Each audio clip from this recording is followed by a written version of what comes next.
আসসালামু আলাইকুম viewers, diaries by কথা পেজে আপনাদেরকে স্বাগতম। আজকে আমি তৈরি করে দেখাবো সরপুঁটি মাছের ঝাল ঝাল ভুনা।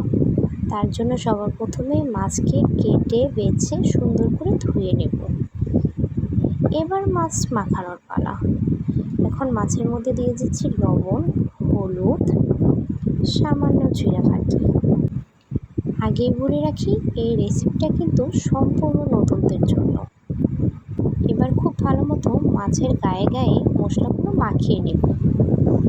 এবারে মাছ ভাজার পালা। সুন্দর মতো একটা কড়াইতে বেশ খানিকটা তেল নিয়ে নেব, যাতে এই তেলেই পরবর্তীতে মাছগুলো ভুনা করা যায়।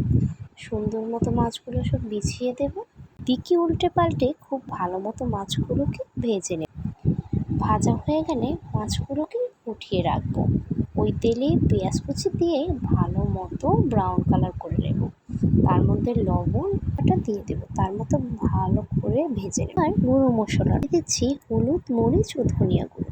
ভালো মতো কষিয়ে নেব। সামান্য একটু পানি দিয়ে বাকি মশলাগুলো ভালো মতো কষাবো, যাতে মশলার কাঁচা গন্ধ চলে যায় আর খুব সুন্দর একটা ঘ্রাণ বের হয়। এই মশলা কষানোর উপরেই নির্ভর করছে পরবর্তীতে রান্নাটা কেমন হবে তার উপর। এবার দিয়ে দিলাম ভেজে রাখা মাছগুলো। একে একে সবগুলো মাছই এর মধ্যে দিয়ে দেব। মাছগুলো ভালো মতো দিয়ে নাড়াচাড়া করে নেব,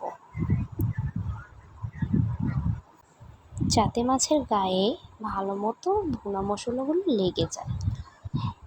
খুব সুন্দর করে মেশাবো। খেয়াল রাখতে হবে মাছগুলো যাতে ভেঙে যেন না যায়। এখন কিছু কথা বলে রাখি, আমি নতুন ইউটিউবার, নতুন চ্যানেল খুলেছি, শখের বশেই খুলেছি। সবাই আমাকে সাপোর্ট করবেন, লাইক, কমেন্ট, সাবস্ক্রাইব অবশ্যই করবেন। এবারে দিয়ে দিব বেশ খানিকটা পানি, যাতে এই মাছগুলো সিদ্ধ হতে পারে। সুন্দর করে এবার ঢেকে দিব 5 মিনিটের জন্য। ঠিক 5 মিনিট পরে ফিরে আসছি। এরই মাঝে বলক চলে এসেছে। সে কি ঘ্রাণ! দিয়ে দিলাম কিছু আস্ত কাঁচা ঝাল। খুব ভালো ফ্লেভার হয়। এই কাঁচা ঝালের ঘ্রাণটা তরকারিতে পড়ে অন্য মাত্রায় নিয়ে যায়। দিয়ে দিলাম সামান্য জিরে গুঁড়ো। এবার পরিবেশনের পালা। বেশি নয়, আর 5 মিনিট।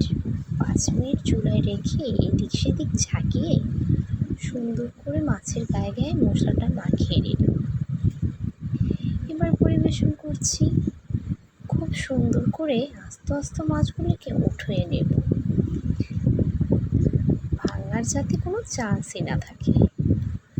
সুন্দর করে পরিবেশন করব, যাতে দেখে খাবার রুচি বদলে যায়।